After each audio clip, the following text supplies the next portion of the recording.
ഇന്നിപ്പോൾ ഞാൻ രാവിലെ തന്നെ കുറച്ച് ബീഫ് വാങ്ങിയിട്ടുണ്ടായിരുന്നേ. നമുക്ക് ഒരിടം വരെ പോകാനുണ്ടായിരുന്നു എനിക്ക് ഏട്ടന്. അപ്പോൾ അതുവരെ നമ്മൾ ഫ്രീസറിൽ വെക്കുകയായിട്ട് ചെയ്തേ. പിന്നെ ഞാൻ വന്ന് വേഗം അതൊക്കെ കട്ട് ചെയ്ത് കുറച്ച് വിനാഗിരിയൊക്കെ ഒഴിച്ചിട്ട് നന്നായിട്ട് ക്ലീൻ ചെയ്തിട്ട് കുറച്ച് ഇഞ്ചിയും വെളുത്തുള്ളിയും മഞ്ഞൾപ്പൊടി ഉപ്പ് ഇട്ടിട്ട് ഞാനൊന്ന് കുക്കറിലൊരു 8 വിസിലടിച്ചിട്ട് അതാകുമ്പോൾ പെട്ടെന്ന് പണി തീരുമല്ലോ. പിന്നെ ഞാൻ അടുപ്പത്ത് ചീനച്ചട്ടിയിൽ കുറച്ച് സ്പൈസസ് ഇട്ടു. പിന്നെ അതിലേക്ക് ഇഞ്ചി വെളുത്തുള്ളി ചതച്ചതും വലിയുള്ളി കട്ട് ചെയ്തതും കുറച്ച് കറിവേപ്പിൻ്റെ തണ്ടും ഇട്ടിട്ട് നന്നായിട്ട് വഴറ്റിയിട്ട് നമ്മളൊരു 2 തക്കാളി എടുത്തു. കാരണം എനിക്ക് ഏട്ടനൊക്കെ ഇവിടെ കുറച്ച് ഈ മീറ്റിലേക്കൊക്കെ കുറച്ച് പുളി രസം ഭയങ്കര ഇഷ്ടമാണ് കേട്ടോ. അപ്പം ഇവിടെ ഞാനും ഏട്ടനും മോളും മാത്രമായിട്ട് കഴിക്കണം. അമ്മയും അച്ഛനൊന്നും ഇത് കഴിക്കില്ല.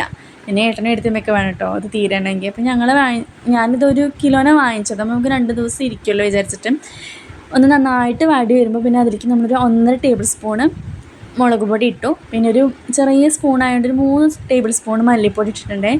പിന്നെ ഞാൻ അതിലേക്ക് കുറച്ച് കളറിന് വേണ്ടി കാശ്മീരി ചില്ലിയും പിന്നെ മീറ്റ് മസാല ഇട്ടിട്ടുണ്ടായിരുന്നു.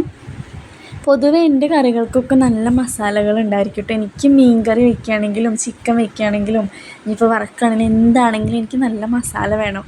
എനിക്ക് നിറയെ മസാല ഉണ്ടെങ്കിൽ ഒരു തൃപ്തി വരുള്ളൂ. അപ്പോൾ ഞാൻ അതൊക്കെ ഇട്ടിട്ട് നന്നായിട്ട് ആ പച്ചമണം അതായത് മാറുന്നത് വരെ നന്നായിട്ട് ഇളക്കി കൊടുത്തു കേട്ടോ. അല്ലെങ്കിൽ ഒരു കുത്തലുണ്ടാവില്ല. പിന്നെ നമ്മൾ നോർമലി ബീഫ് നന്നായിട്ട് വേവിച്ചുകൊണ്ട് ഇപ്രാവശ്യം മീറ്റിൽ നെയ്യ് ഉണ്ടായിരുന്നില്ല കേട്ടോ, തീരെ ഉണ്ടായിരുന്നില്ല. എനിക്ക് ശരിക്കും നെയ്യുള്ള മീറ്റാട്ടോ ഇഷ്ടം. കാരണം അതാവുമ്പോൾ നല്ല ടേസ്റ്റ് ആയിരിക്കും.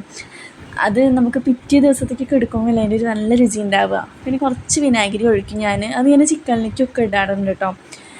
വിനാഗിരി ഒഴിച്ച് കഴിഞ്ഞിട്ട് നമ്മൾ വേവിച്ച് വെച്ചിട്ടുള്ള മീറ്റ് അതിലേക്ക് കൊട്ടിയിട്ട് നന്നായിട്ട് അടച്ച് വെച്ചിട്ട് ഒന്ന് കുറുകാൻ വേണ്ടി വെട്ടും. ഇതിപ്പോൾ ഞാൻ ഇന്ന് വെച്ച് കഴിഞ്ഞാൽ നാളേക്കാണത് നന്നായിട്ടുണ്ടാവുക.